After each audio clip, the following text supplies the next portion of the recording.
A young high school boy named Kotaki Yumeji is dealing with a serious problem. The girl sitting at the desk next to him, outside the window, is huge. Just as he is thinking about this, the girl notices that he has lost his erasers and offers to lend him hers, asking him to thank her with 30 school lunch breads. Kotaki becomes nervous and tries to reason that 30 is too much for a simple thank you. Hearing this, the girl gets annoyed, claiming that even 50 would be too few. Kotaki responds that this must be why she has gotten so big. His comment instantly infuriates her, and she almost accuses him of calling her fat. Kotaki quickly apologizes, but the girl continues shouting that it's rude to talk about a girl's body. They are interrupted when the teacher scolds them for bickering in class. Kotaki then focuses on his work, thinking Umine Cherry, his childhood friend, is also in 11th grade. She is actually 8 meters tall and recently transferred to this school. Though they had known each other for years, Cherry had moved away for grad school. It had been a long time since they last saw each other.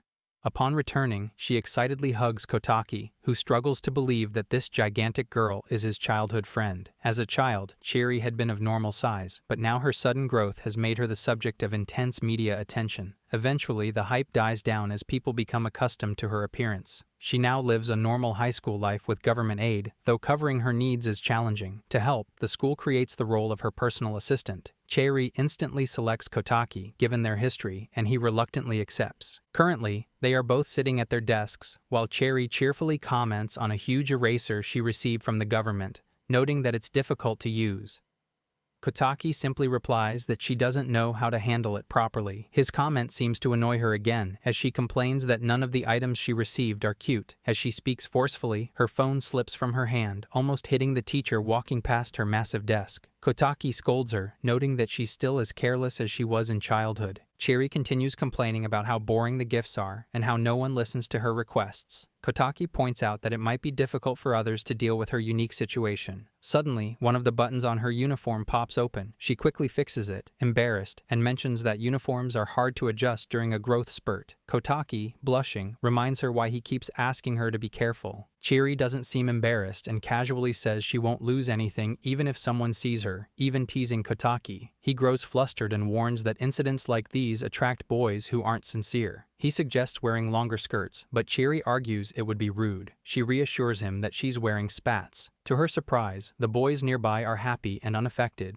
Confused by their reactions, Cherry listens only when she notices a large crowd gathering to watch her. Kotaki tries to tell himself not to interfere since he's just her helper, but he can't resist. Using her mobile phone as a shield, he jumps out the window and turns on the flashlight, blinding the boys, who quickly scatter. Once things calm down, Cherry asks if Kotaki is okay and remarks that it's strange he jumped like that. Trembling, he insists that being tough is his strongest point. Cherry notices his condition and says it seems he pushed himself to protect her. Looking at him with softer eyes, she continues observing him while he downplays it, saying he did it because she's his childhood friend. He has always viewed her like a sister, yet now his heart seems to beat faster. Stepping forward, he stumbles, and Cherry immediately notices. When she asks about him, he tries to play it cool, but she picks him up in her hand. As she thanks him with a big smile, Kotaki realizes he was caught off guard. He notices that only her body has changed. Inside, she's still the same kind and slightly sassy Cherry he's known since childhood.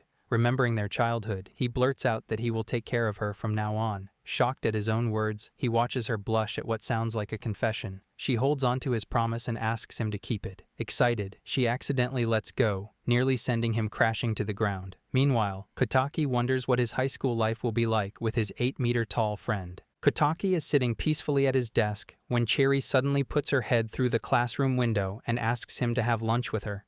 When he refuses, she insists that it would be fine to do it once in a while. When Kotaki does not give any reply, Cherry asks if he is embarrassed to be seen in the presence of such a hot friend. Kotaki acts as if he cannot even see his beautiful friend, which prompts her to simply pick him up in her hand while he struggles to get free. Kotaki asks her about the friend she usually eats lunch with, but she does not respond. Kotaki eventually manages to free himself and runs out of the classroom, saying that even though he is her helper, she should still let him eat lunch on his own.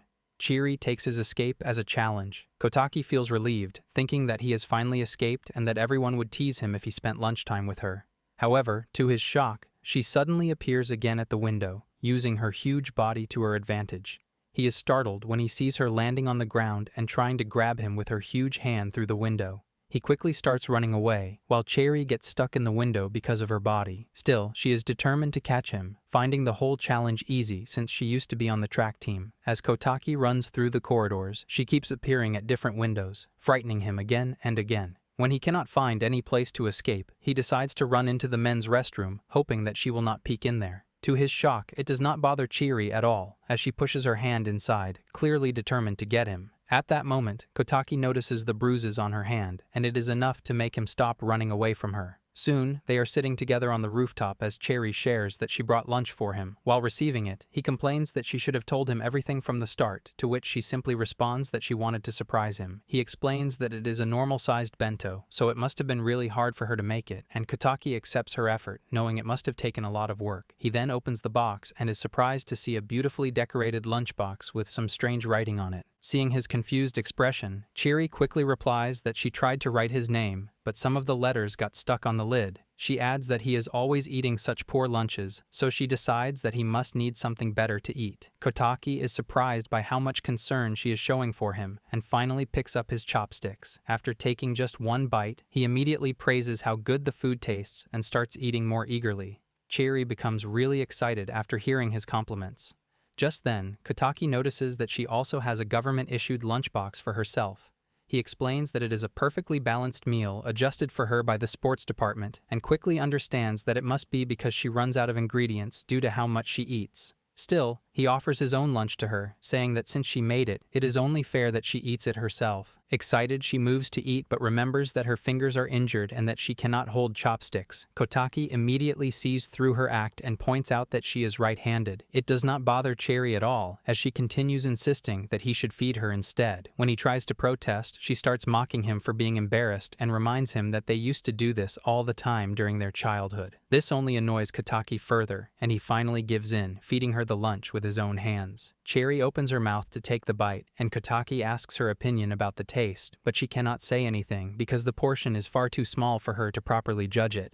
A young Chiri is crying as Kotaki stands beside her, gently telling her to stop. He promises that he will always stay by her side and protect her. Chiri looks surprised when she hears this, so he repeats his promise, adding that it is because he is her prince. In the present, Kotaki suddenly wakes from that strange dream about their childhood. He is startled to see Cherry sneaking into his room through the window. She lightly pokes him with her finger and tells him he will be late. With a loud scream, he bolts upright in panic while Cherry calmly wishes him good morning. Almost shouting, he demands to know why she is in his house. She replies that she is not doing anything wrong and reminds him that they used to visit each other's homes all the time when they were neighbors as kids. Struggling to deal with her energy so early in the morning, Kotaki gets up to wash his face, while Cherry keeps chatting. She explains that she now lives in a house provided by the department, but today she wants to walk to school with him like they used to. Once he is ready, she lifts him onto her shoulders as they head toward school. When he asks why she put him there, she answers that he walks too slowly. From his perch, Kotaki catches the scent of her hair, which makes him nervous. He snaps out of his thoughts when she asks how the view is. He admits that it looks pretty good. Cherry jokes that it must feel like riding a giant robot and reminds him how much he used to love those. The memory eases his tension, and he starts pretending she is a massive robot he is piloting as they move along. Soon, they spot an elderly woman struggling to cross the road in heavy traffic. Chiri immediately kneels to help, forgetting about Kotaki, who nearly slips off. She calls out to the drivers to be more careful around pedestrians. After one driver apologizes, she smiles at the elderly woman, who thanks her warmly. Meanwhile, Kotaki struggles to climb back onto her shoulders, managing it only after considerable effort. She quickly apologizes, explaining that she is not used to carrying someone. As they continue, the elderly woman comments on how helpful she always is. Cherry soon notices others nearby who need assistance, and over the next few minutes, she helps several people with various tasks. Kotaki, still riding on her shoulders, observes how naturally she steps in to support others and how much the community respects her. Suddenly, someone shouts that a thief has stolen her wallet. Kotaki looks up to see the thief speeding away on a motorbike. Chiri tells him to hold on tight, then tucks him securely inside her clothes to keep him safe before sprinting after the thief. Kotaki struggles to steady himself but notices a bridge ahead and warns her. She calmly tells him to trust her, reminding him that she used to be on the track team and that the bridge is nothing more than a hurdle. She leaps over it effortlessly and lands in front of the thief, causing him to lose control and crash. With a firm expression, she orders him to give up. Kotaki is stunned by how impressive she looks. Afterward, Cherry realizes Kotaki is in an unsafe position and quickly adjusts him. The police arrive and take the thief away. They thank the victim, then say their goodbyes. Only then does Kotaki realize that the first period has already begun. Cherry suggests they take a short break since they have missed the class anyway. They settle in a quiet spot near the bridge, enjoying the cool breeze. Kotaki asks if she often helps people like this, admitting he is impressed. Cherry states that she does not act out of obligation. Because of her size, she can see things she never noticed before and cannot ignore people in need. She says she mostly does it for herself. In the past, Kotaki was always the one who saved her, and now she wants to return that kindness. That is why she has come to accept, and even love, her body. Kotaki is surprised by her perspective. He knows her life cannot be easy, yet she continues to smile brightly. Cherry adds that she remembers their childhood clearly. Kotaki recalls how he used to call himself her prince, and the memory makes him blush. Noticing this, Cherry softens her tone and admits that she truly loved being rescued by him back then. She says her feelings have not changed, and teasingly suggests he can compliment her if he'd like. Kotaki tries to steady himself. He tells himself it should not be difficult, he used to do this all the time as a child, but backing down now would only invite her teasing. Gathering his courage, he gently strokes her finger. Cherry suddenly laughs and admits she was joking, asking if his heart is racing. She clearly enjoys teasing him. Standing up, she asks if they should head back to school. Kotaki turns away, flustered, and fails to notice that her ears have turned bright red as well. At school, Cherry and the other girls are standing on their marks as a gun is fired, signaling the start of the race. As expected, Cherry easily wins and receives compliments from all of her classmates. The coach also looks impressed by her performance and asks her to join the team so they can aim for bigger goals together. Cherry simply replies that it would be very complicated. While she is talking to the coach, Kotaki is watching her from a distance and completely fails to focus on his own game. He only comes back to his senses when a ball suddenly hits him right in the face. Later, as he is washing his bleeding nose, Cherry approaches him and laughs at him for being so careless. Kotaki tells her to calm down a little, saying that he cannot tell whether she is making fun of him or worrying about him. Cherry replies that it is both and quickly changes the topic, asking if he was distracted by the girls' gym uniforms. Kotaki can't reveal that he was actually looking at her, so he stays silent. She continues the conversation, saying that she got first place in the 50-meter race and that he should compliment her properly. Kotaki replies that her friends already gave her plenty of compliments earlier, so it is not that big of a deal. Cherry immediately points out that this just proves that he was watching her. Kotaki tries to explain that he only heard about it, but she casually says that she won the race because she used to run track during middle school. Kotaki agrees with her, saying that she has always been good at athletics. He adds that between the two of them, she was always better at physical games and rarely ever lost a race to him. Seeing that Kotaki is hesitant to move closer, Cherry says that she can easily imagine how he used to be when she taught him how to climb trees and do other things. She even remembers how he cried after successfully climbing a tree, but then struggled to get back down. These memories feel extremely embarrassing to Kotaki, and he wonders why she remembers such details so clearly. He simply says that if she believes things were like that, then he will just go along with it. This response seems to annoy her a little, and she suddenly steals his towel. When Kotaki protests, she casually says that if he wants it back, he should climb up and get it, since it is time for him to remember the tree climbing skills he learned from her. Turning away, she adds that he must be too embarrassed to actually go through with it. She continues teasing him by waving the towel around and telling him to come and take it. Just then, she remembers that she has just finished racing and must be really sweaty, hinting that she might get him wet as well. Suddenly, Kotaki climbs up onto her body. Feeling embarrassed, Cherry tries to shake him off and feels slightly annoyed at how good he has become at climbing. Kotaki proudly says that he has been practicing, once again demanding that she give his towel back. Cherry does not understand why he is being so determined and finally allows him to take the towel back. Kotaki feels happy about winning this small challenge, but just then he notices that Cherry looks a little embarrassed. When he asks what is wrong, she admits that she is worried about being sweaty at the moment. This does not bother him at all, as he points out that everyone gets sweaty and that it only means she exercised well. He finally congratulates her on winning the race, saying that she did really well. Cherry is sitting at her desk outside the building when she suddenly feels that it has started to rain. Kotaki is the first to panic as he asks why she is just sitting outside instead of trying to do something about it. Meanwhile, she remains calm and says that this is actually what she has been waiting for. Suddenly, she presses a button and an extendable roof opens above her head. She explains that this is a private space provided by the department so she can be protected from harsh weather conditions. Later, as they sit under the shade, she admits that she forgot to bring her umbrella. Looking up at the sky, Kotaki says that it looks like the rain is not going to stop anytime soon. He points out that she was acting very confident earlier, but still managed to forget her umbrella at the house. Feeling a bit embarrassed, she says that she even checked the weather forecast, but before she can finish, Kotaki teases her again, which annoys her. She almost shouts that he is clearly making fun of her. She quickly changes the topic and says that since it's raining, he will have to share his umbrella with her. Kotaki feels embarrassed and reminds her that she is too big for that to work. Instead of arguing, she asks what he thinks about the special roof, explaining that it was reinforced just for her. She adds that she had been thinking all morning about showing it to him, which is why she forgot her umbrella.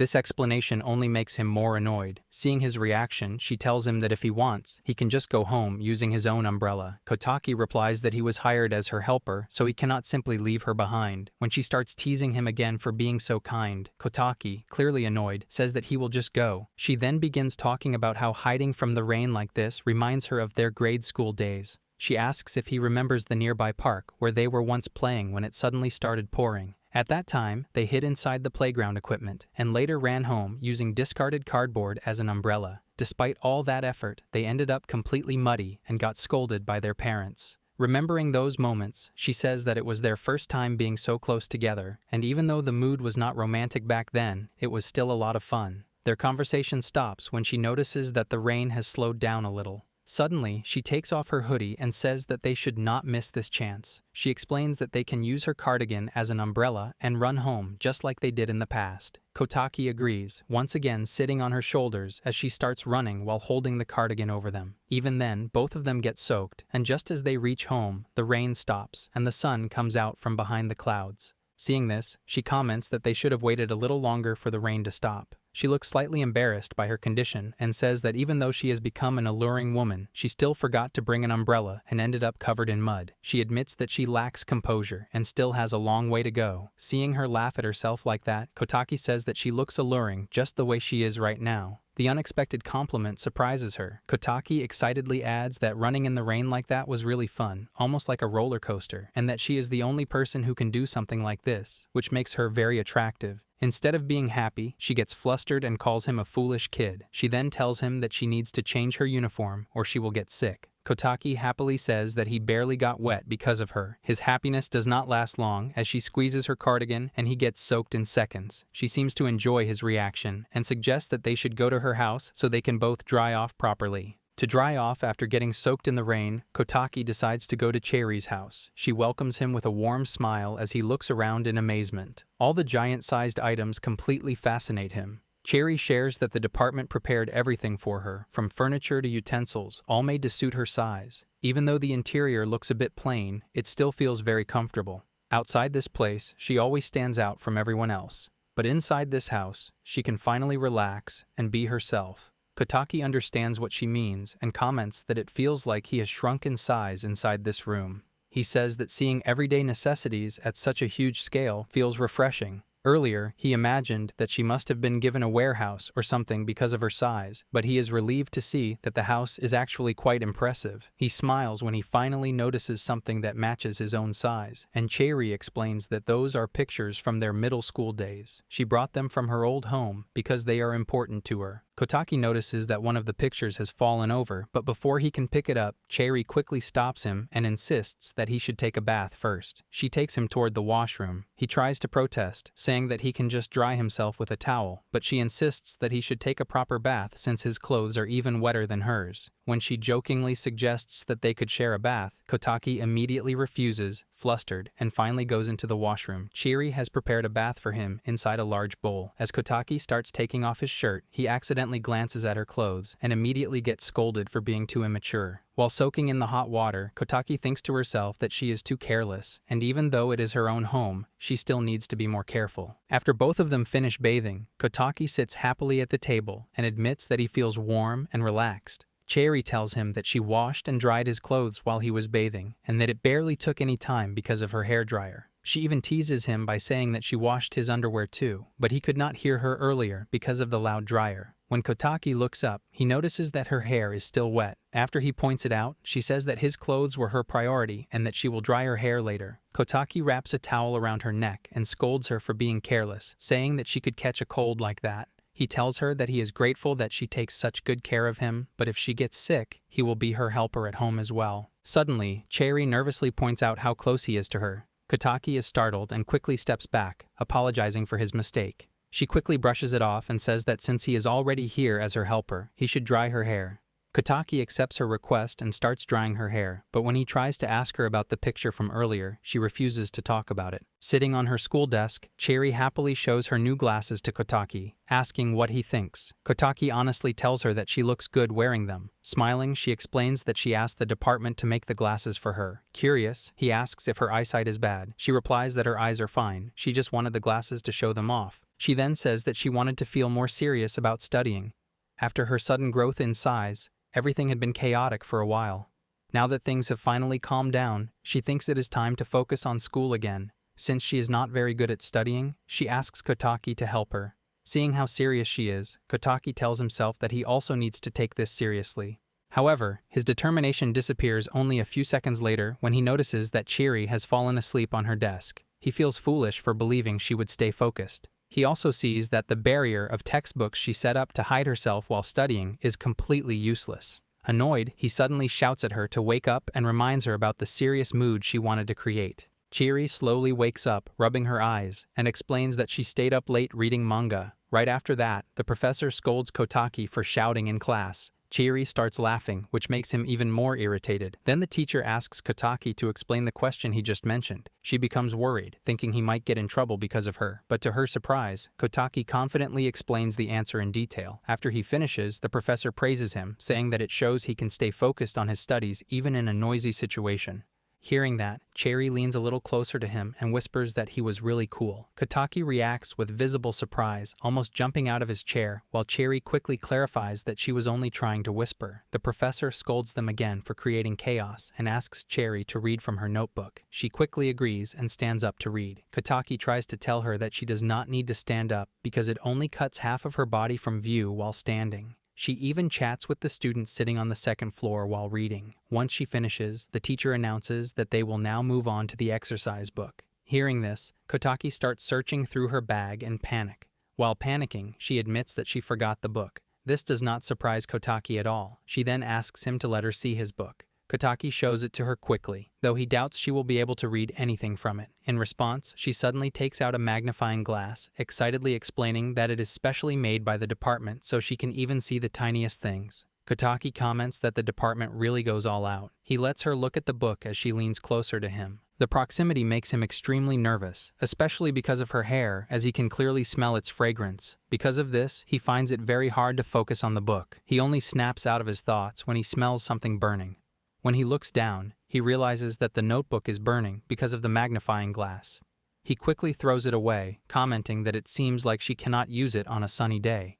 After a few minutes, Kotaki notices that Cherry has been silent for a while and looks over to see if she has fallen asleep again. The situation irritates him because he does not want to act as her alarm clock. Still, when he tries to wake her up, he stops, completely mesmerized by her appearance. He realizes that she stayed up late reading manga and probably woke up early to help people around her, which explains why she is so tired. As he looks at her sleeping face, he notices how defenseless she looks and how everything about her looks beautiful. He is suddenly startled when she opens her eyes and asks what he is looking at. The sudden moment almost makes him scream, while she seems to enjoy his reaction. In the end, both of them get scolded by the professor once again. On another normal school day, Cherry excitedly tells Kotaki about a new crepe shop she finds at a shopping center near the station. She eagerly talks about how much she wants to go there and eat something. Kotaki simply replies that she can go tomorrow since it is their day off. His response bothers her a little, but she casually announces that they will meet at the shopping center at 12 in the afternoon.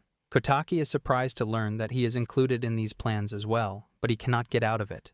The next day, he reaches the shopping center where Cherry is already waiting, wearing casual clothes. He is surprised by her appearance as she finishes greeting the people she was talking to. After that, she casually mentions that today she plans to eat a lot because she wants to try food from several different places. Kotaki is unsure how much she can actually eat, but he is more worried about whether she can afford it. Cherry assures him that it is not a problem, explaining that the department will pay for everything through their custom-made app. Kotaki is surprised to hear this and advises her not to abuse that power. Cherry promises she will not, and soon they are sitting in a restaurant, ready to try different foods. Cherry is extremely happy after eating her first ice cream, but she becomes instantly disappointed by how small it feels. Kotaki comes to her rescue by ordering 10 more ice creams. She feels pleased by how easily he can handle her. Later, as they walk along the road, she jokingly comments that he is acting like a caring mother today. Instead of arguing, he replies that he feels like he is taking care of a child. While they continue walking, he buys a bite and ice cream for himself, which immediately makes her eager to taste this new flavor. When she asks to take a bite, he reminds her that she has already eaten nearly 10 ice creams and asks if she really wants more. Cherry quickly argues that she just wants to try someone else's food because it looks better, mimicking a tone similar to her mother's scolding. Seeing her expression, he decides to give her a bite, but it suddenly occurs to him that if she eats from his ice cream, it would count as an indirect kiss.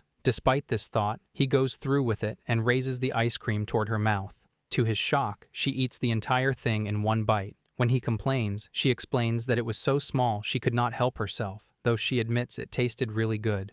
Kotaki is still unhappy about it, but he feels slightly relieved that they avoided the indirect kiss. This makes him wonder if he is the only one worrying about such things, even though he is sure she is teasing him on purpose. The situation only makes him feel more embarrassed.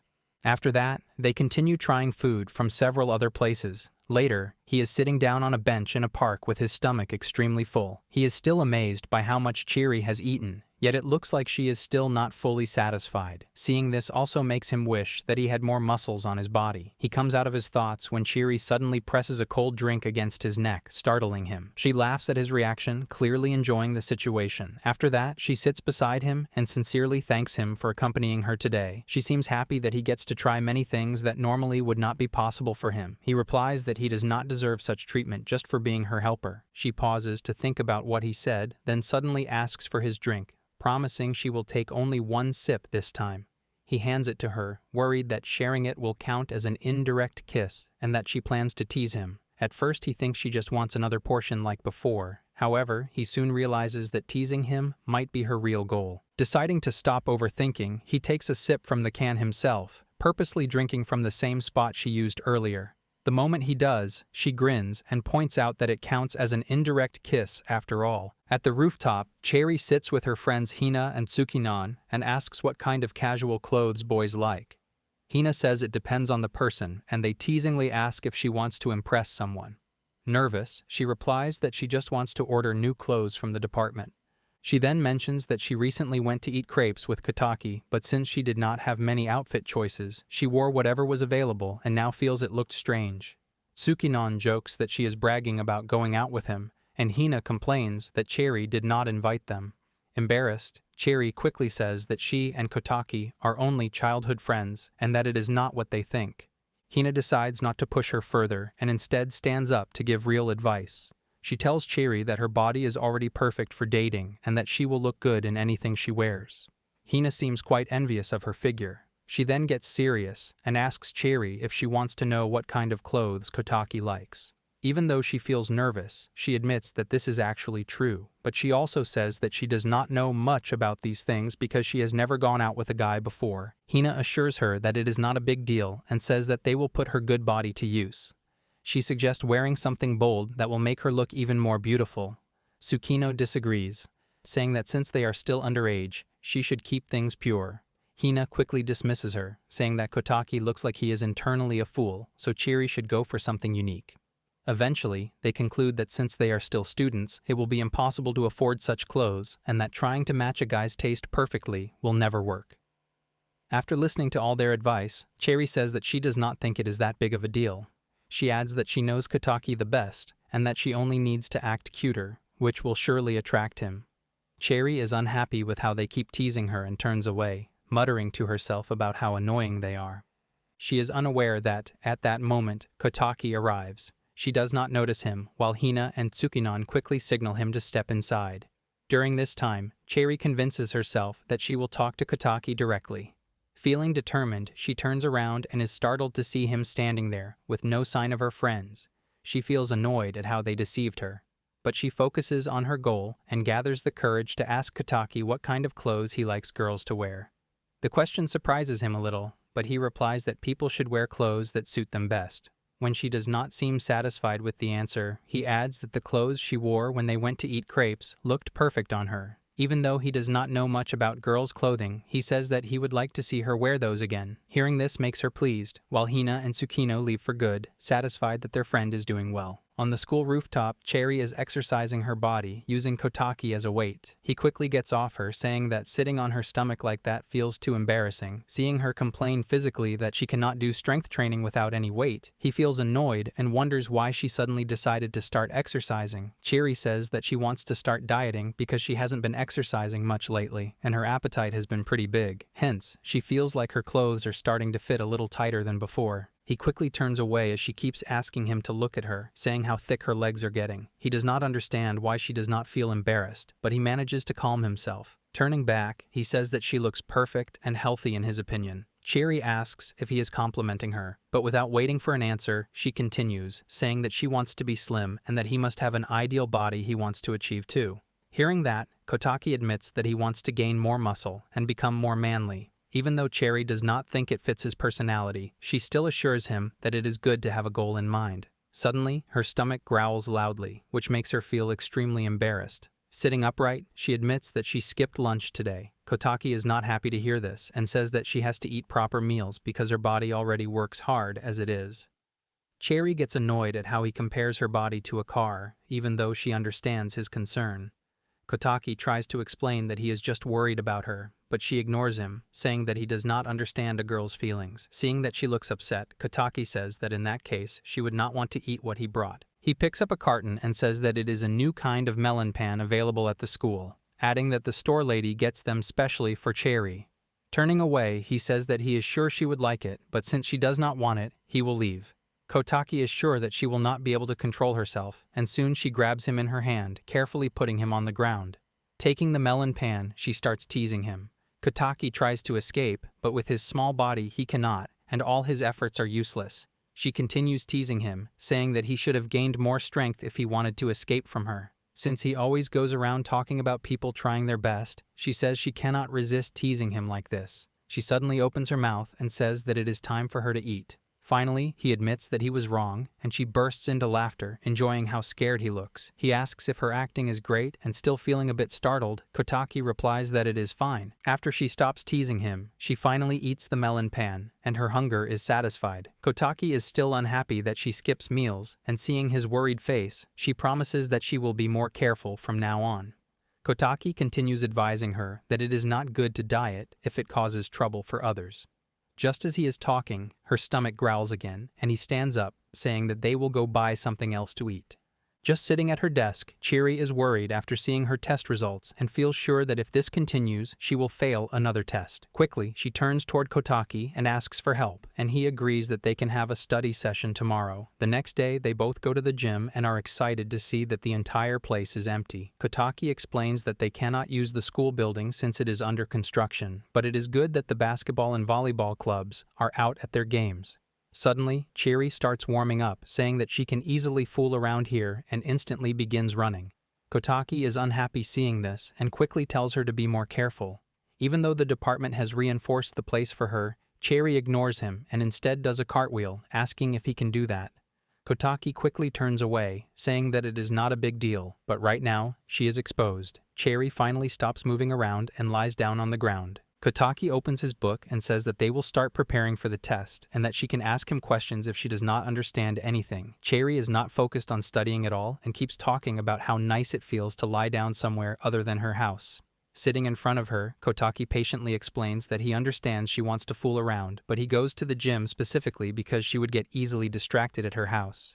Cherry ignores him again, saying that they have a lot of time and can go slow. She suddenly picks up a bag and points out that he brought plenty of snacks too. She offers him a packet, saying that she has been liking tamarind lately. Seeing her behavior, Kotaki becomes sure that she is not planning to study at all. As expected, Cherry continues fooling around, rolling on the ground, and then playing with a basketball. She is fascinated by how small the basketball looks in her hand. When Kotaki tries to scold her, she quickly replies that she picked it up so it would not distract her. Kotaki struggles to deal with her and casually comments that her opinion would probably make the volleyball guys happy. Finally, he comes up with an idea and asks what score she is aiming for on the next test. When Cherry replies that she wants to get 50 marks, he asks how she would feel if he rewards her for scoring above 50. Cherry instantly becomes excited hearing that. Kotaki then adds that there will also be a punishment if she fails the test, so she should try her best to avoid that situation. Finally, she agrees to study, now genuinely worried about her test results. A few days later, she excitedly shows her scores to Kotaki, proudly saying that she achieved above 50 marks. He congratulates her, and Cherry eagerly asks about her reward. Suddenly, Kotaki gives her a large amount of snacks, saying that she mentioned liking them lately. Cherry is not happy with the reward, but Kotaki simply says that it is still better than the punishment.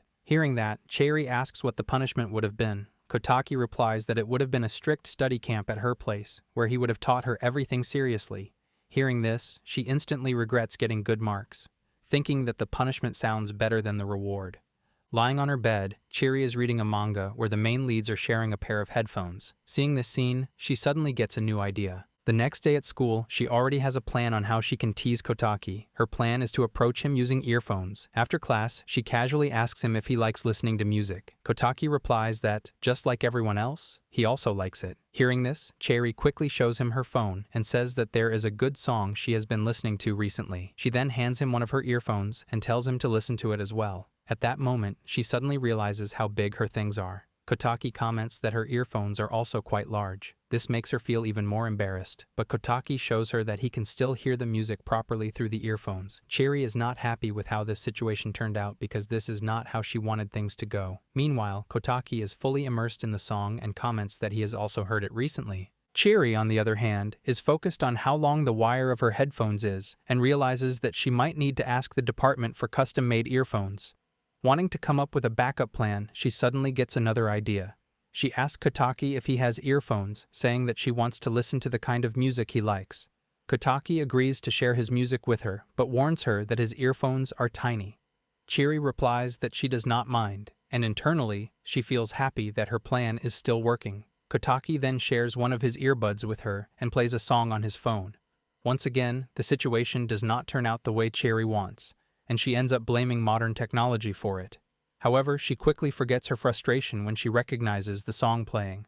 Kotaki is happy to see that she remembers it and immediately announces that it is the theme song of an anime they used to watch during their childhood. Both of them feel nostalgic, and Kotaki mentions that he recently found the song again and has been listening to it a lot. Thinking about the past, Cherry says that they used to sing this song together many times. Hearing that, Kotaki quickly adds that he even has a video of them singing it after watching the anime. As they watch the video, they continue singing the song together. After they finish, she feels happy about how things turned out, though she is slightly concerned about being seen. Kotaki reassures her by saying that there is no one else in the classroom. Cherry then admits that she did not imagine things would end up like this, but seeing how happy Kotaki looks, she decides to let it go this time. Hearing her words, Kotaki asks if she had another plan, but she refuses to tell him. In the end, she still ends up getting custom-made earphones from the department. On a bright sunny day, Hina and Tsukinon go to Cherry's house. They come to hang out with her, give her a haircut, and teach her a bit about makeup. As soon as Cherry brings them inside, they are both astonished by the giant-sized furniture and household items. Tsukinon instantly jumps onto the bed, enjoying how soft and fluffy it feels. She immediately gets scolded by Hina, who says that she should not jump onto someone's bed without permission. Hearing that, Tsukinon tries to apologize to Cherry, but she quickly says that it is fine and changes the topic. Hina comments that it must feel great to live alone. Hearing this, Hina says that she feels jealous of Cherry because she has to live with a big family. Tsukinon instantly says how she shouldn't say that because she doesn't like to be alone. Turning toward Cherry, she asks if she ever feels lonely. Cherry quickly replies that she is fine. She explains that she meets her family often when she goes out, and she also has all of them as friends. Besides that, she adds that she also has Kotaki. Hearing his name, her friends immediately start teasing her. Cherry almost shouts, justifying that she only meant him as her helper, and that she was just saying she meets everyone, so she does not feel lonely. Trying to escape the teasing, she quickly changes the topic and offers them some tea. After taking a sip, They all say that it tastes good, even though the cups look small compared to Chiri's size. Adding to the compliment, Chiri replies that she can easily manage serving tea because she has already done it for Kotaki before. This gives her friends another reason to tease her. They point out that Kotaki has even been to her house. Flustered, Chiri quickly clarifies that he only came over because he got soaked in the rain and needed to dry off. After finishing their tea, they head outside to cut her hair. Hina asks how much she wants trimmed, and Chiri answers that 2 or 3 centimeters from the ends is enough.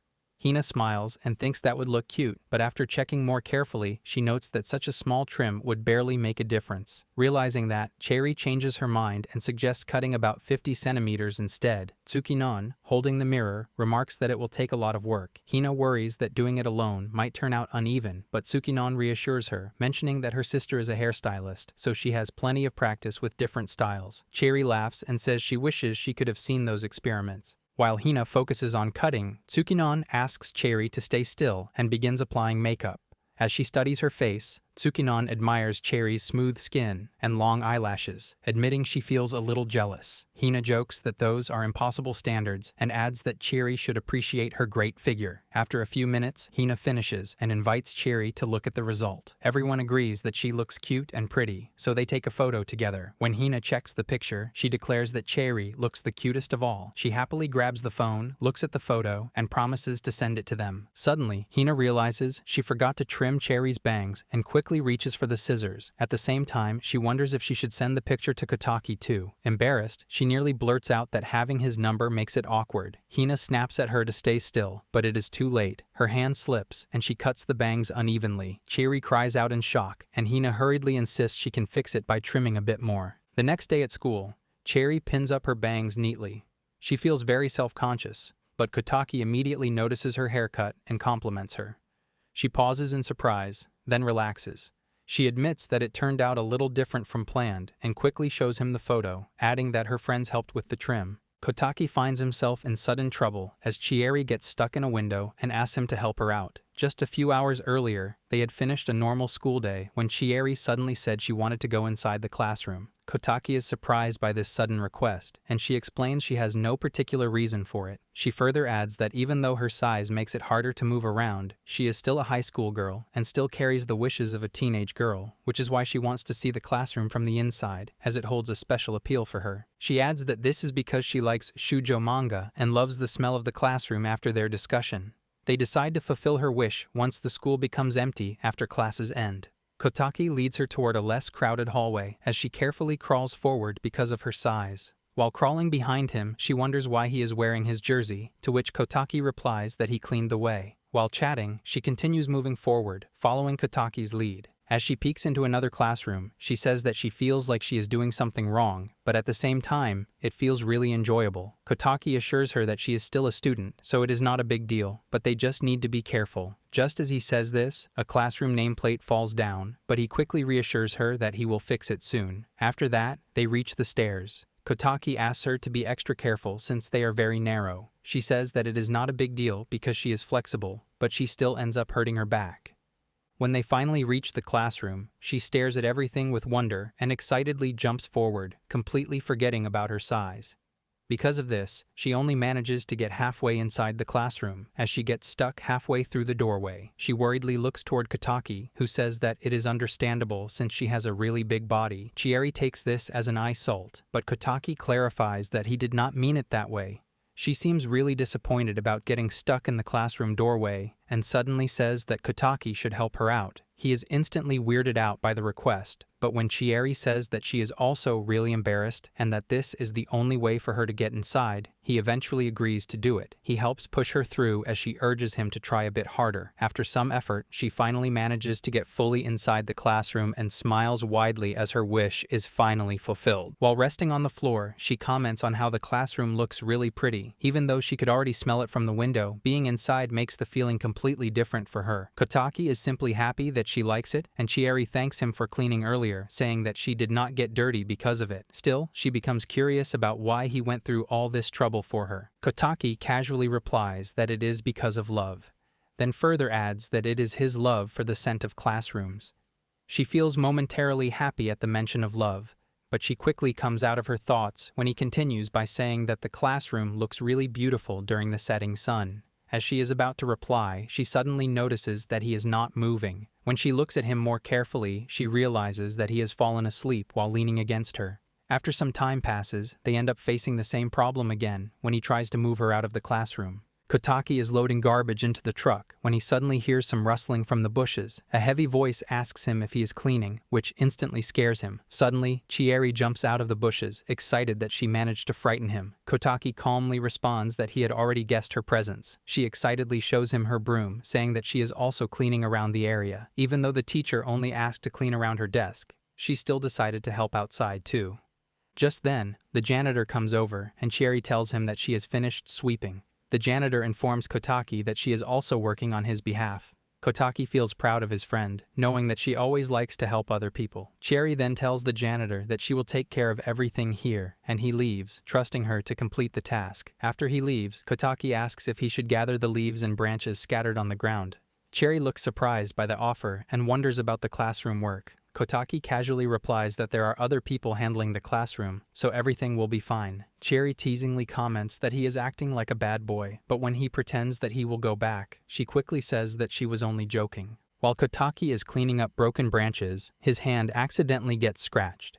Chieri immediately becomes worried about the injury and asks if he needs to go to the infirmary since his hand is bleeding. Kotaki brushes it off, saying that it is not a big deal, but she suddenly has him sit down so she can help. She explains that he is always helping her, so now it is her turn to return the favor. Chieri admits that he always does everything flawlessly, so she has been waiting for a chance to return the favor. This confession makes Kotaki feel a bit uneasy, and he asks what she is planning to do. Chieri reassures him that she only wants to help him relax and asks for his permission to return the favor. Once Kotaki agrees to accept her help, she takes out a disinfectant and gently pours it onto his hand. The amount she pours makes his hand sting badly, but she tells him to bear it, explaining that since she is clumsy, if he moves, the wound might turn out worse.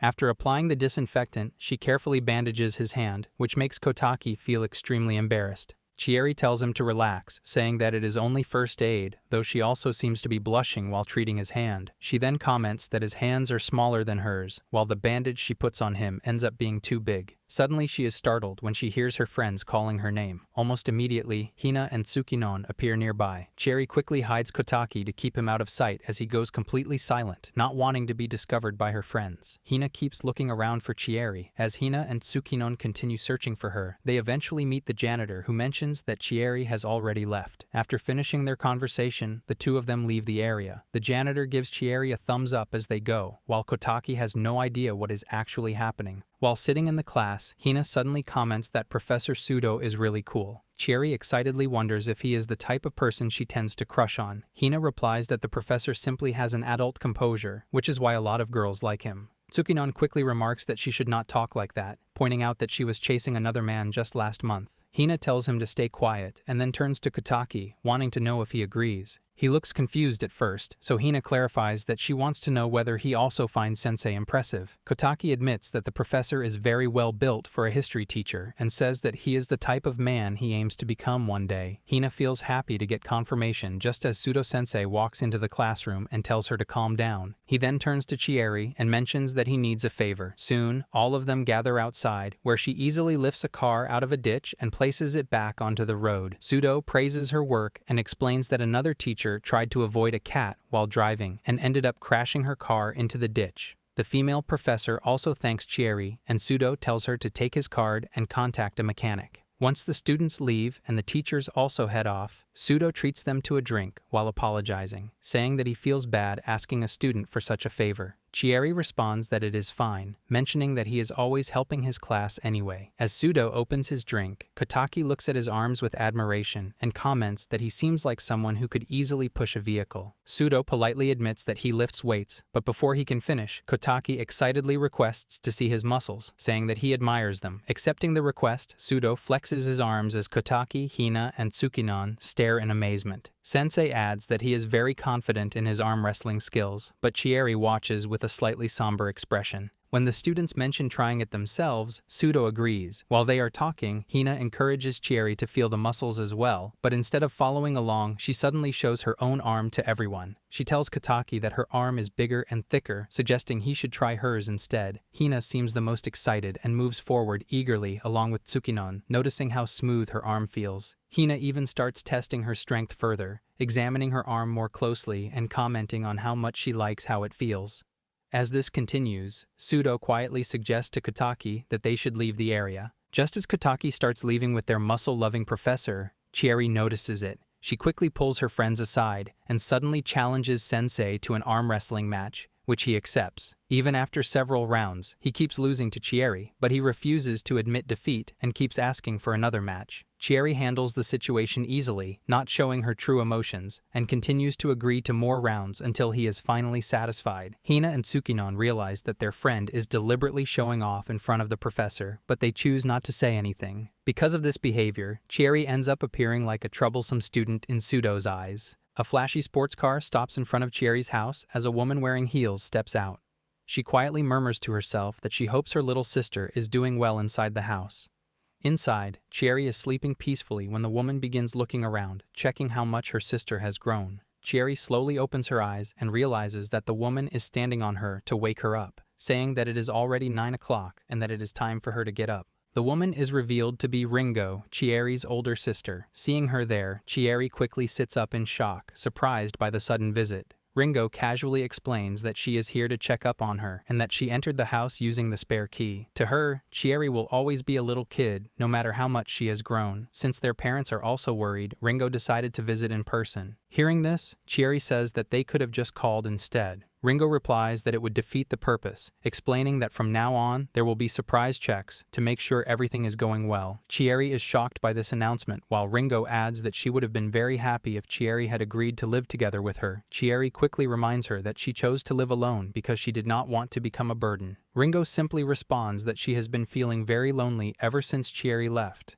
After saying this, Ringo suddenly announces that it is time to begin the inspection. She states that if she finds any problems, she will take Chieri back home. Ringo starts by inspecting the bedroom, carefully checking the carpet, and noting that it looks like Chieri is cleaning properly. She adds that dust might not be a big issue due to her size, but she still wants to be sure. After checking the carpet, she moves toward the desk, pointing out that it looks a bit cluttered, but also noting that it is normal for a teenage girl. After that, Ringo steps onto the pile of clothes, commenting that it is not good to leave them lying around in the corner, mentioning that this habit has been there since childhood. Ringo picks up the clothes and checks them, commenting that everything should be put into the hamper after wearing, though it is a good thing Chieri keeps her clothes organized. Next, Ringo moves toward the kitchen and feels pleased that everything is clean, except for a few dishes soaking in the sink. Chieri explains that she mostly eats microwave food from the department store because she needs a lot of food to maintain her body. She adds that it is not a big deal since everything is made for her size. Ringo wonders if that ever gets tiring, to which Chieri replies that this is why she sometimes cooks for herself. After checking the kitchen, Ringo heads toward the bathroom, still amazed by the size of the toilet even after seeing it many times before. She seems slightly annoyed that everything is extremely clean, and Chieri mentions that she takes care of everything herself. Feeling a bit irritated by the reaction, Chieri watches as Ringo says she is going to use the bathroom. She shouts from outside that there is a normal-sized toilet available as well. As Ringo leaves the bathroom, Chieri quietly murmurs to herself that she cannot believe this is happening and wonders if Kotaki always feels this way. Suddenly, she peeks outside and finds Ringo messing around with her belongings. Chieri calls out to remind her to use the toilet, but Ringo continues fooling around. After some time, she lies down on the bed, looking completely exhausted, and says that Chieri has passed the inspection. She adds that she will inform their parents that Chieri can continue living alone. Our girl feels really happy to hear this and hugs her sister affectionately. Ringo comments that she wanted to take care of her, but it seems like Chieri already has a helper boyfriend who looks after her. She teasingly asks whether they have already kissed. Chieri becomes extremely embarrassed and quickly clarifies that Kotaki is only a helper, then wonders how Ringo even knows about him. She simply replies that she knows everything because she is her big sister. Chieri feels annoyed as Ringo continues by saying that it was a great decision to choose Kotaki as her helper. She then suddenly announces that she is going to stay over for the night. Ringo suddenly decides to stay over at Chieri's place for the night. She is cooking something for Chieri, who stands beside her excitedly, ready to taste the food. Chieri knows that ever since her body became large and she started living on her own, her sister has been constantly worrying about her. Ringo looks very demure in appearance, but she has a slightly odd personality with many different hobbies and is full of vitality. On top of that, she also drives a very fancy car. Chieri comes out of her thoughts when Ringo comments that she has gotten much better at cooking. Once they finish preparing the food, they sit together at the table and begin tasting it. Chieri says that the hamburger tastes just like their mother's cooking, and Ringo replies that she learned it from her. Ringo then casually mentions that if Chieri wants to be with Kotaki, she should learn how to cook properly because it would be a plus point. She also adds that she wants to see Kotaki again, since it has been a long time since they last met. Instead of replying to that, Ringo suddenly changes the topic, turning the conversation toward her own life. The question seems to agitate her. She crushes the soda can in her hand and says that nothing special is going on, explaining that most of the men she meets only like her when she stays quiet and looks pretty. She becomes annoyed that they only care about her appearance. She angrily adds that it would be terrible if people only had one side to them. Chieri realizes that her sister is drunk, which explains her behavior. After Ringo eventually falls asleep, Chieri goes to the bathroom to take a bath. While soaking in the water, she thinks back on their conversation and wonders what it would be like if Kotaki became her boyfriend. She feels unsure whether it is okay for her to like him now that her body has grown so large. Her quiet thoughts are interrupted when Ringo suddenly speaks, saying that she does not need to worry because her feelings have not changed since childhood. Chieri is startled to see her sister there, but Ringo seems completely unfazed. She starts getting ready to bathe, ignoring Chieri's warning that she should not take a bath while drunk. Ringo simply comments that she needs to properly understand how much her sister has grown and starts teasing Chieri about how much she has changed. The next day, Ringo gets ready to leave. She reassures Chieri that she is doing well and promises to visit her again. She also asks Chieri to greet Kotaki on her behalf and tells her to call if there is ever something she cannot share with Kotaki or her friends. As Ringo gets into her car and drives away from the house, she notices a boy walking toward it. Kotaki looks confused when he sees a car suddenly stop beside him. The window lowers, and Ringo asks if he is Kotaki.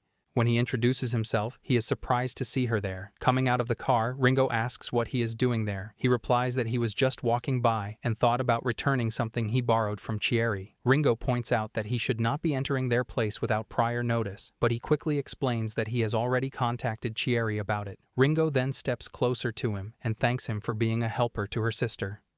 Standing nearby, Chieri grows curious about their conversation and decides to listen in secretly. She hears Ringo saying that she is still worried about letting Chieri live on her own.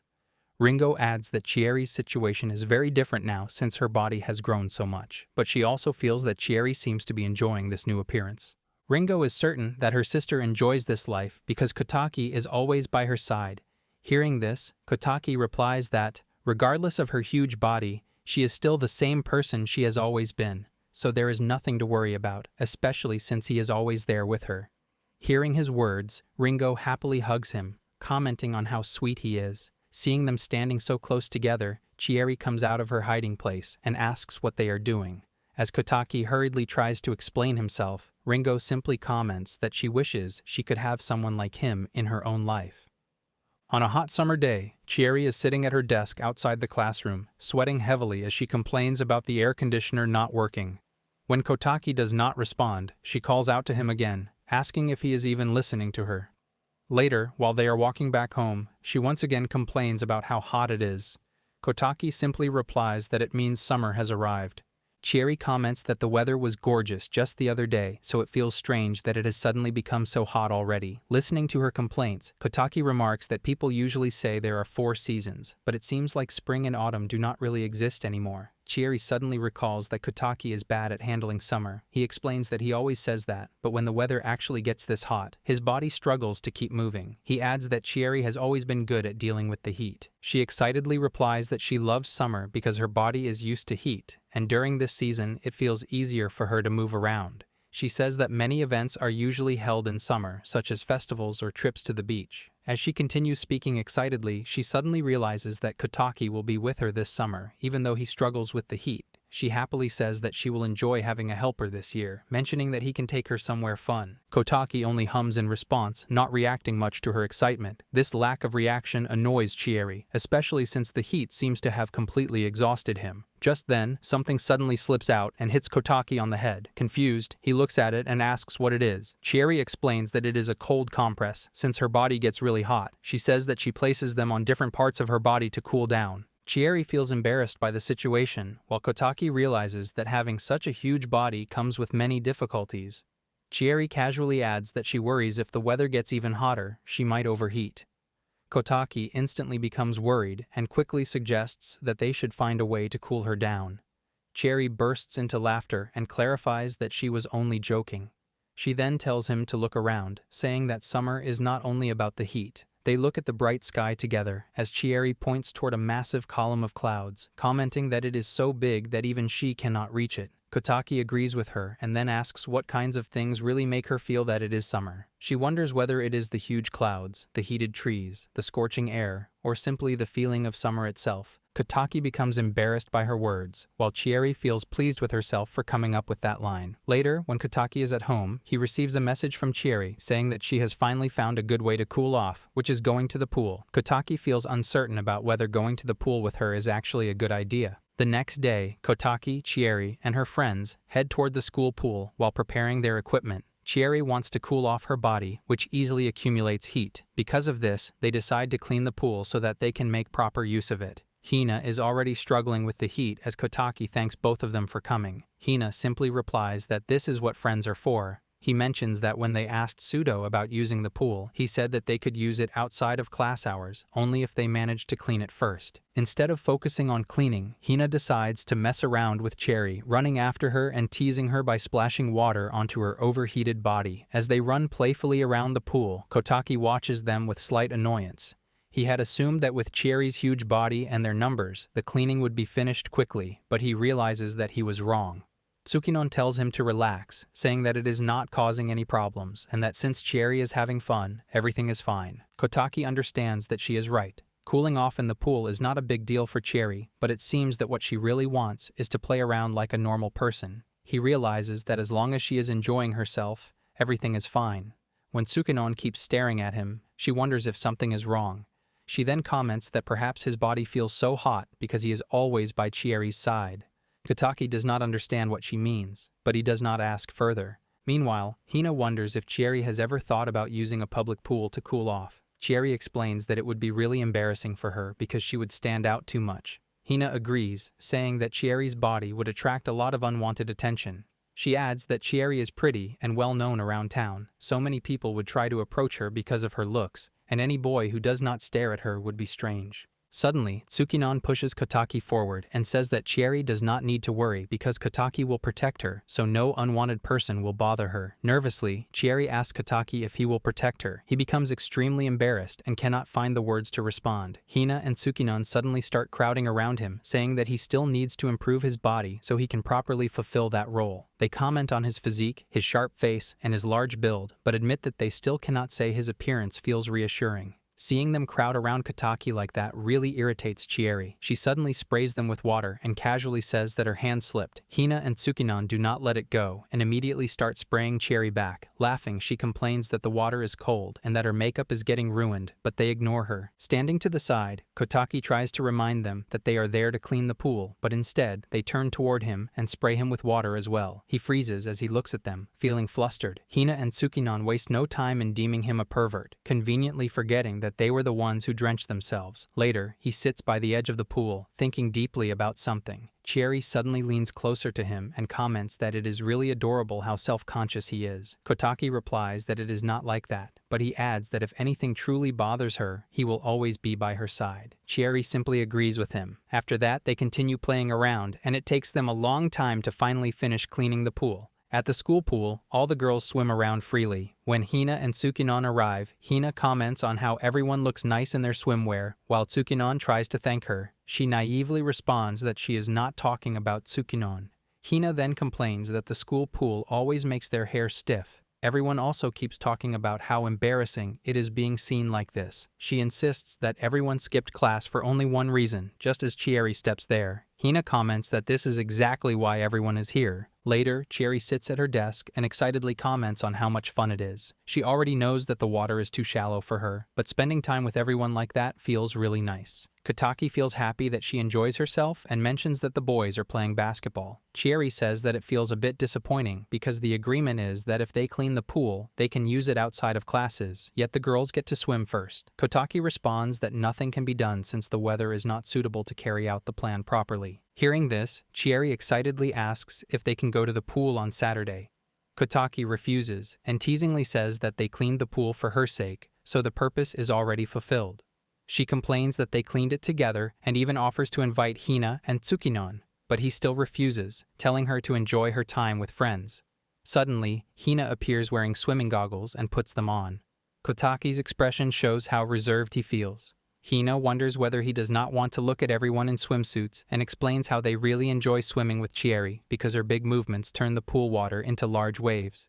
As she continues explaining, he suddenly runs away, saying that he is going to help Professor Sudo. When he reaches the professor, Sudo suddenly asks whether he is a bad swimmer. Shocked, Kotaki tries to brush it off, but Sudo says that he is not intentionally eavesdropping and believes that the real reason Kotaki feels annoyed about declining the invitation is because he cannot swim. Sensei knows that Kotaki and Chieri have been friends since childhood, so she must already know about this. He believes that she probably remembers it too, but this is exactly why he does not want to show such a weak side of himself to her. Hearing this, Sensei gently pats his head and says that as a senior, he wants to give him advice. He explains that stressing over small things like this will not take him anywhere. He tells Kotaki not to worry because Cherry is not someone who would judge him, and he should enjoy his youth while he still can. After hearing these comforting words, Kotaki approaches Cherry after class and asks if she is okay with going swimming right away. She immediately agrees, reminding him that they need to be careful since it is already dark outside. Kotaki replies that someone will notice if they turn on the lights. She wonders whether it is really okay to use the pool this late, and he explains that he has already informed the professor that they will stay late at school for work, allowing them to use the pool as long as they do not cause any chaos. Chieri comments on how nice it is that the professor allows them to use the pool like this. Soon after, she comes out wearing her swimsuit and becomes extremely embarrassed when Kotaki keeps looking at her.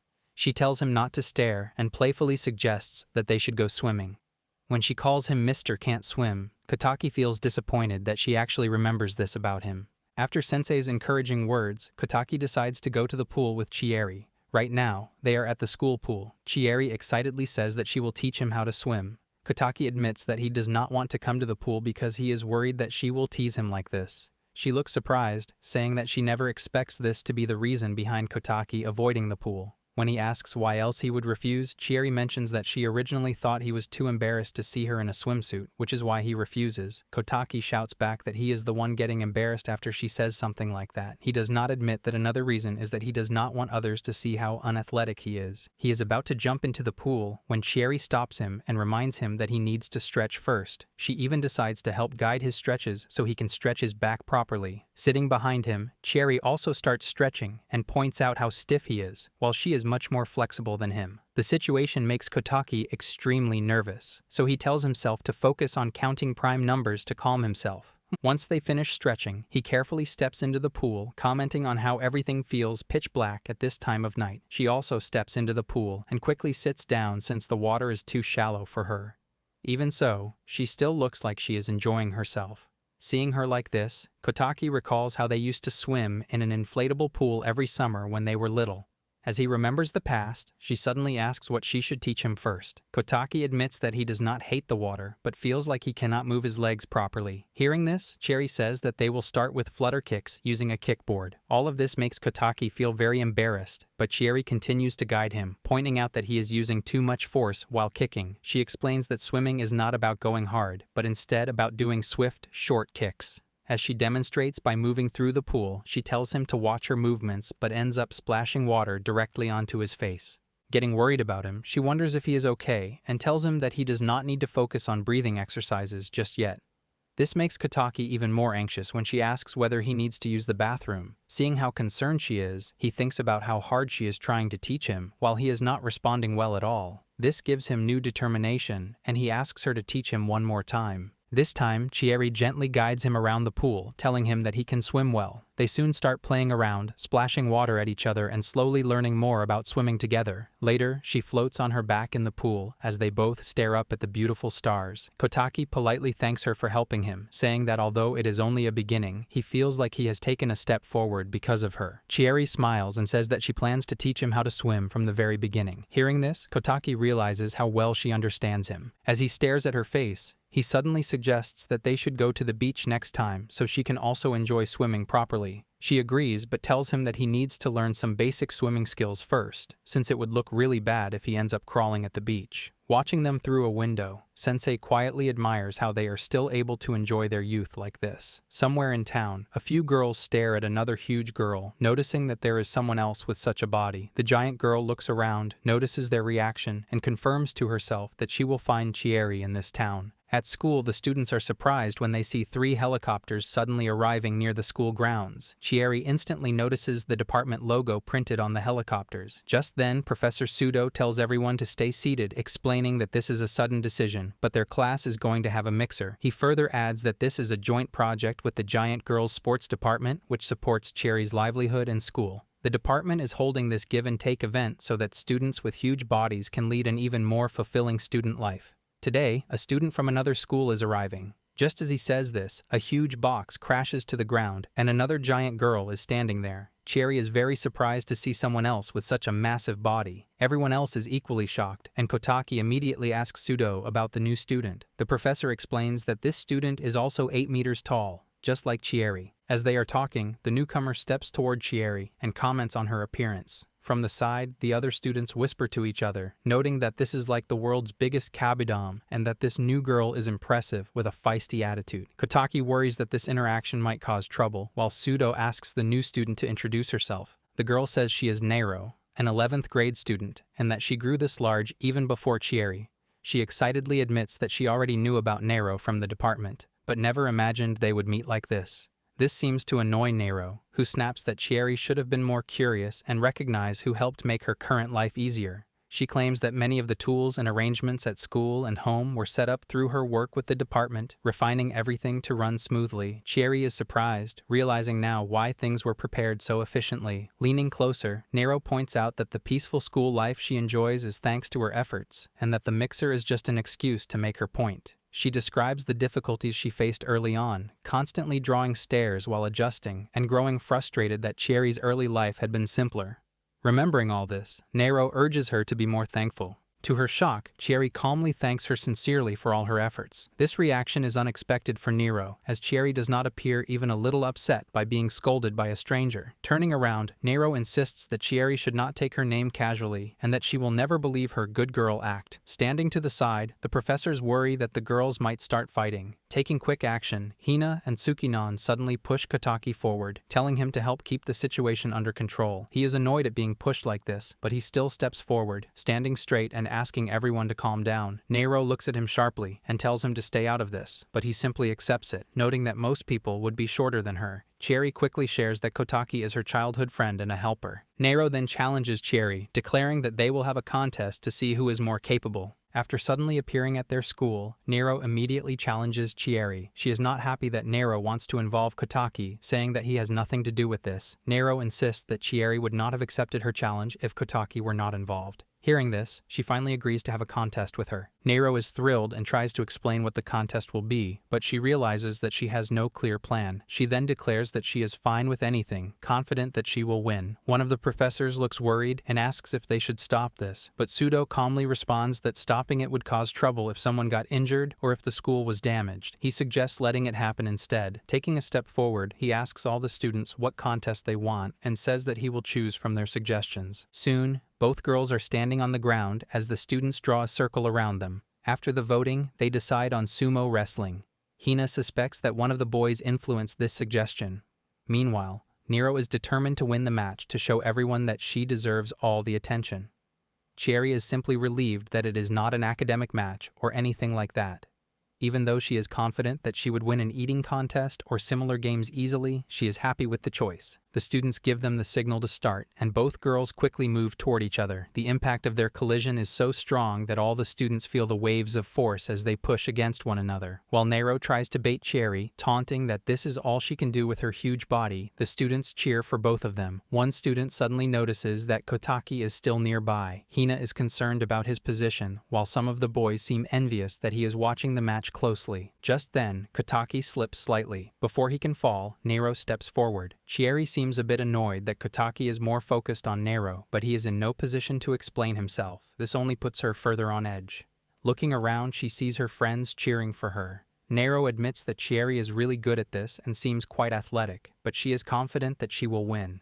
Since the start, Nero has mastered many things and overcome countless hurdles, which is why she does not want to lose to someone like Cherry. Hearing this, she declares that she is equally determined to win, for herself. As they continue to struggle, they finally collapse onto the ground, and Cherry is announced as the winner. Hina and Tsukinon rush toward her friend, while Cherry feels embarrassed after winning in this way. Standing back, Nero realizes that they never discussed a prize. She says that, as the winner, she wants to be friends with Nero. This surprises Nero, but instead of shaking Cherry's hand, she just runs away, insisting that she will not admit defeat. Even though Nero is often misunderstood because of her sharp words, to some, she is still a girl who is easy to read. Ever since childhood, Nero has always enjoyed attention from others. She works harder than anyone else, believing that standing out makes the daily fatigue easier to handle. When her body grows larger, she doesn't worry. She simply enjoys the attention. Motivated, she decides to push herself even more. Currently, she sits at a giant desk outside the classroom, raising her hand to answer a question. Everyone is surprised at how knowledgeable she is. Cherry praises her for knowing the subjects so well, including math and modern history. Nero casually replies that it is easy and reminds Cherry not to use her name carelessly. After a couple of days of classes, Nero notices that Cherry isn't particularly focused academically. She often sleeps in class, is clumsy at times, and doesn't study much. However, her physical skills are impressive. Curious, Nero asks Kotaki whether Cherry has always been like this. He explains that, due to sports department policy, details about the giant students weren't revealed, but Cherry has changed that. Nero was the first to grow like this, excelling at everything but not receiving all the attention. Kotaki reassures her that it's fine to be slower and that Cherry always does her best despite her faults. He suggests walking home with Cherry for a day so Nero can see firsthand how she manages. Nero accepts, joining her on the walk. Along the way, she notices how Cherry helps everyone they meet, which frustrates her at first. Eventually, she admits that Cherry is genuinely a good person, though she wonders if part of it is to build her reputation. Cherry asks Nero about her current living situation and school. Nero explains that she recently moved nearby and attends a different school due to her parents' work. Living independently is convenient, and Cherry notes they are similar in that way. Nero mentions that her house was built according to her design, which Cherry eagerly appreciates. She also comments on Nero's independence and skill at managing everything alone, contrasting it with her own reliance on Kotaki or friends. She mentions the difficulties of having such a large body and her struggles that she cannot share with others. The positive attitude initially annoys her, but when Nero slips on a small hill during their walk, Cherry helps her up. Both stumble, but the moment ends with laughter. Seeing Nero smile makes Cherry happy, and she comments that her cheerful expression is even cuter than her frustrated one. Nero realizes Cherry is sincere and supportive, and she promises to meet her for another match soon. She smiles at this, looking forward to it. Meanwhile, Kotaki is still a bit concerned about the situation. Standing in the dark hallways, Tsukinon notes that they have already checked the music room and gym. Hina is frightened and asks if they should return. Tsukinon insists they continue, saying they must check everything. Kotaki warns that it will be troublesome if anything happens as they explore. Suddenly, he bumps into something and falls backward, letting out a scream.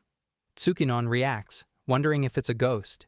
Hina panics at the thought of a new ghost story.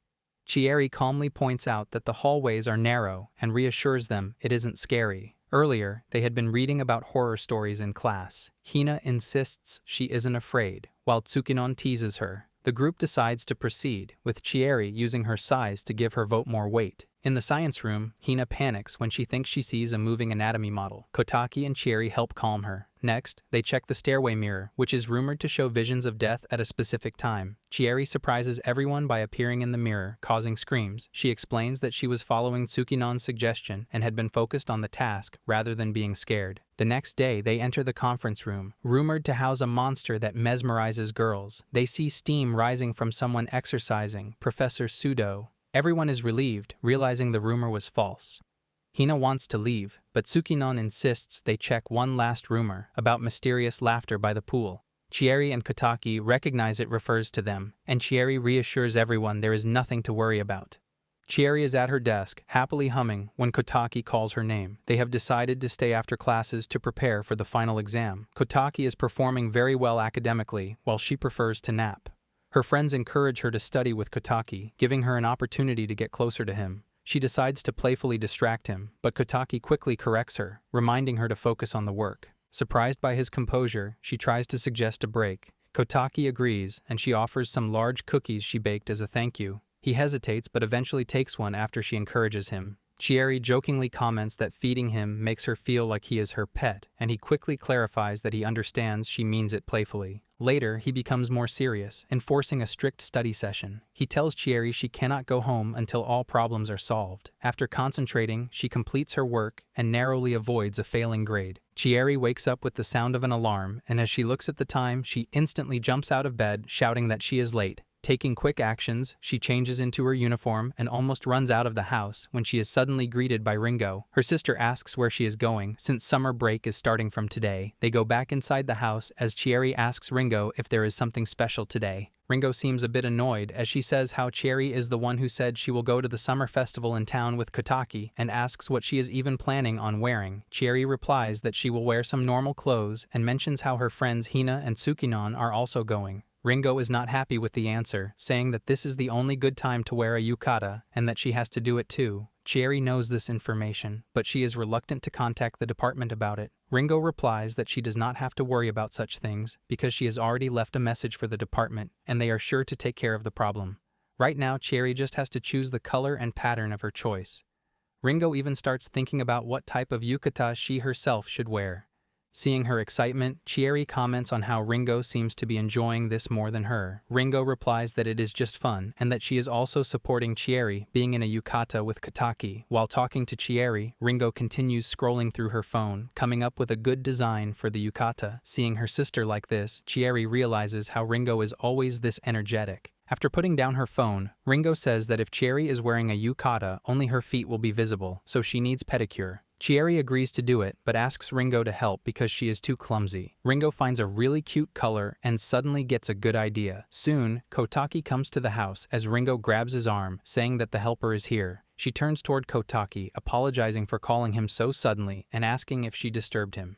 He simply replies that he is just working on summer break assignment.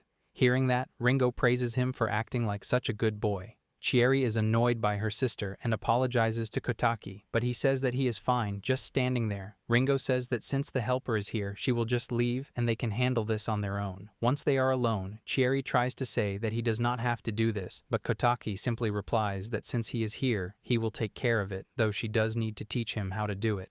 As he puts her foot in front of him, Kotaki follows her instructions carefully, starting with the base coat and then the top coat. Chieri focuses on explaining the steps to make sure everything is done neatly. Soon, he starts painting her nails carefully, and Chieri laughs at small mistakes. After finishing, she looks at her nails and says how pretty they look, thanking him for helping with the festival prep. Chieri notices all the clothing around and quickly asks Kotaki to wait a moment while she tidies up. She jokingly scolds him for not speaking up earlier. Standing by the side, Ringo is secretly filming them, feeling happy about Chieri's reaction and saying that she is rooting for her. Kotaki is walking on the street, really struggling with the heat as he mumbles about how exhausting it is to stay at home during summer break. Since the festival is this weekend, he wants to finish all the homework before then. He suddenly stops when he notices a giant body leaning between two buildings. He feels really annoyed, thinking about why Chieri would go out wearing that type of short skirt. Moving forward, he loudly says that she is inappropriately dressed. Hearing that, the woman suddenly comes out, and instead of Chieri, it is Nero, who looks really annoyed by Kotaki's assumption. Seeing him, she says that even if it were Chieri, it would still be wrong for him to be staring. Kotaki, now annoyed, shouts that he was just warning her, so she should not say things like that. Nero looks irritated as she says that he is really a failure for not being able to recognize Chieri. Kotaki simply replies that they are both big, so to him it is the same, which shocks her. Nero gestures to him, clarifying that he should not confuse her with Chieri, and that appearances can be deceiving. Kotaki replies that they both look similar to him anyway. Just then, he sees a poster flying down and catches it, realizing that it is about a missing cat. He asks Nero if she is searching for the cat, and she replies that he is right, because there would be no other reason for her to be stuck between the buildings. She explains that earlier in the morning, the cat's owner came to her house asking for help to find it. Apparently, people heard about a giant woman who helps others a lot. Kotaki realizes that they must have mistaken her for Chieri as well, which only irritates Nero even more as she says that they are completely wrong. Even so, Kotaki notices that she still decided to take the job.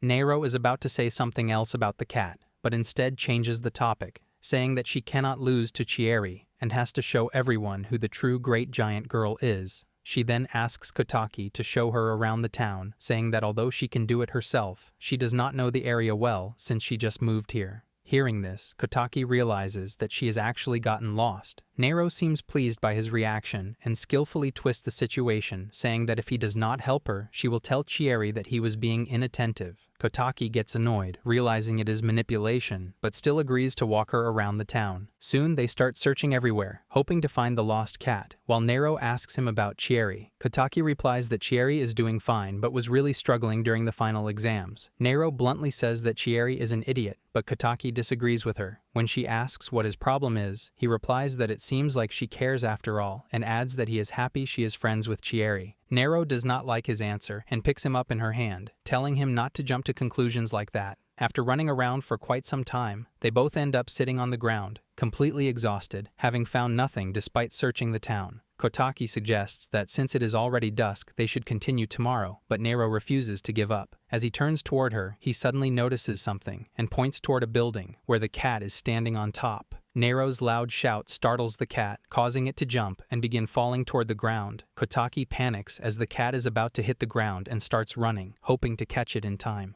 Nero also runs and dives, crashing into the river, but she manages to catch the cat safely in her hand. Nero looks really happy and starts talking to the cat in a baby voice. Kotaki simply stares at her with a soft expression. She suddenly shouts, asking why he is staring at her. He replies that he just notices how much she seems to like cats. Nero answers that there is nothing wrong with liking cats. Kotaki then says that he likes the soft expression she has right now and that it suits her well. Nero does not want to hear his compliments and keeps scolding him instead. Meanwhile, Chieri, who is also searching for the lost cat, accidentally overhears their conversation and is clearly not happy with their interaction.